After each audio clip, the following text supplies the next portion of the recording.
Hello, one and all. Welcome to another episode of MMA Vision Analysis. We're going to talk about Ilia Topuria and the chances of Ilia Topuria moving up in weight to fight in that lightweight division, especially taking into consideration the interesting feud that's been taking place between current lightweight champion Islam Makhachev and current featherweight champion, obviously, Ilia Topuria. We're going to talk about the odds of Ilia Topuria moving up to that 155. And would this fight actually be a smart idea for Ilia? We're also talking about Islam Makhachev's side as well. How does this make sense for Islam?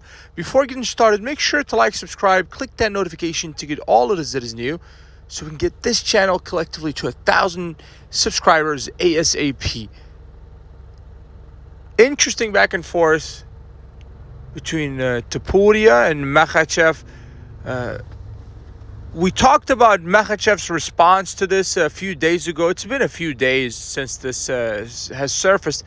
Ever since, there hasn't been much from the two sides.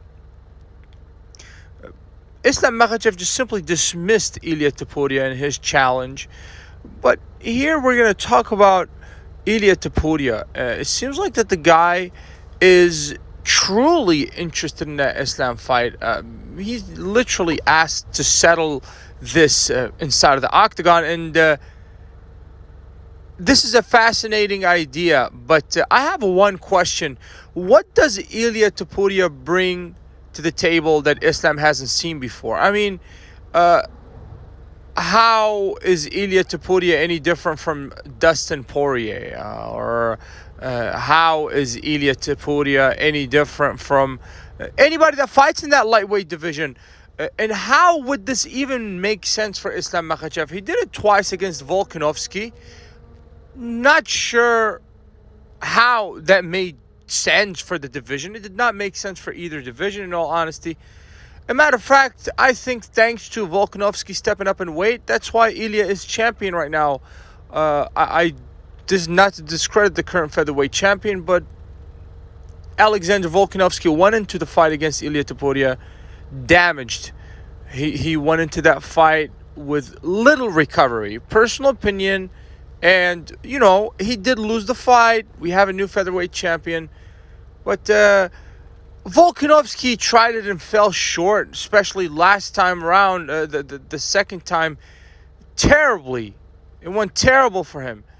And at that point, this guy was considered pound for pound best fighter on the planet, and that was to settle the debate. I don't think that Islam Makhachev would actually be interested in such fight unless the numbers are so big that he cannot refuse it.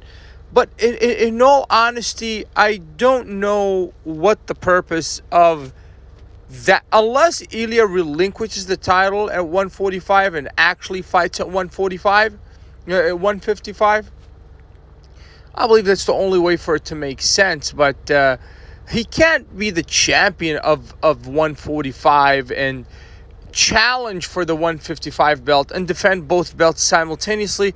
It's just not possible. There's a lot of wear and tear, and effectively you will hold up one of the two divisions. It's just going to create complications. This is not to discredit the idea of double champ or triple champ, something that's never been done before, but realistically you can only defend one belt at a time. And especially taking into consideration that Ilia Topuria it's very picky, really, in all honesty. He wants the best fights. Yes, I agree.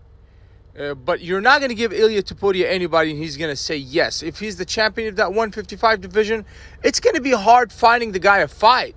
It just is. And this is hypothetically speaking as well. I am getting a bit ahead of myself. If Islam was to face Ilia Topuria, how would this go? I just can't imagine it being any different from any other opponent that Islam or any other dominant Dagestani fighter has faced before. They're going to deal with him just the same. It's the same game plan. You get taken down eventually, right? If they don't take you down on the first or third try, they'll definitely take you down on the 10th or 15th try. And one thing's for sure, they're not going to stop until they take you down. And once you're down, unfortunately for Ilia Topuria, your punches don't have as much power as they do when you're standing up, when you're a guy that's known for punching.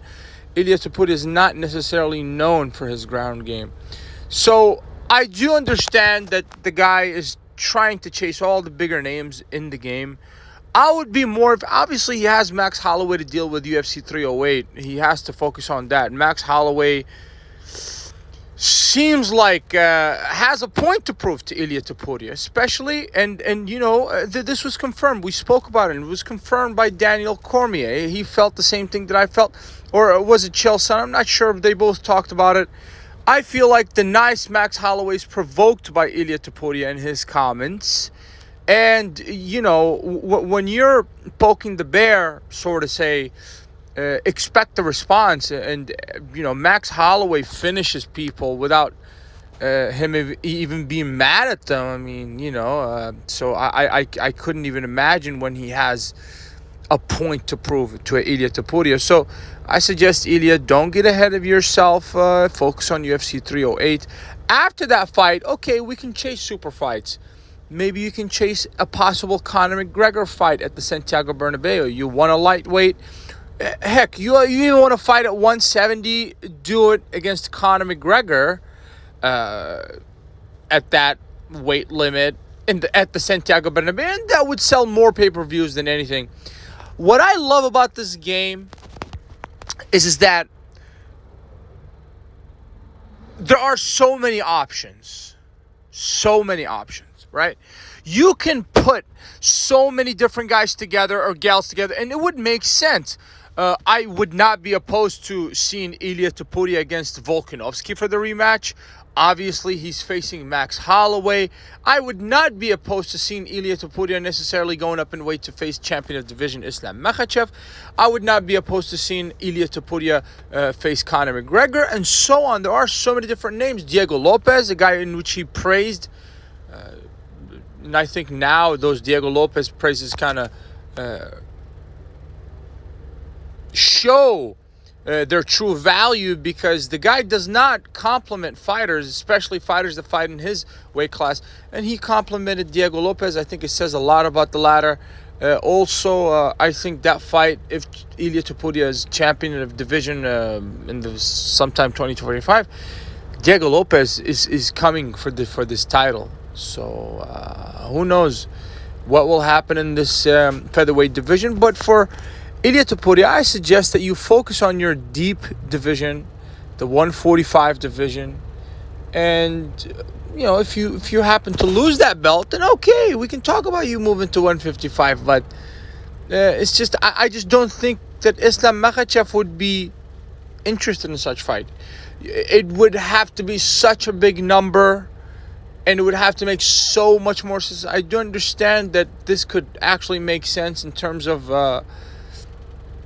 geography. They're very close to each other. Dagestan and Spain. This potential main event can actually take place in the Middle East somewhere, perhaps even in Spain. But I don't know how that's beneficial to anyone. In all honesty, if Ilia beats Islam Makhachev, he has to defend two weight classes simultaneously. Say he's still champion of 145 division, which was just not possible.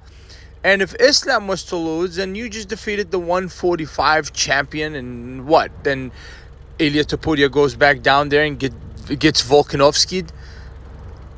I think I just invented this new term. But generally speaking, I don't think Islam versus Ilia make much sense unless Ilia relinquishes or loses the title and actually moves up to that weight class to actually fight at that weight class and fight his way up to a title. Even if he loses the title at 145 or relinquishes the title, if he relinquishes the title, then he can get a direct title shot, promising that he fights at that 155.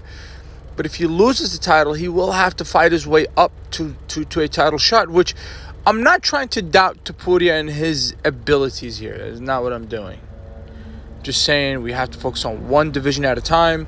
You cannot hold two belts simultaneously. I do understand that it was done for brief periods of time, but realistically, you cannot defend two belts throughout 365 days. It's just not possible. If you made it this far, I appreciate you for sticking around. Please let me know what you think in the comments and like, subscribe for more.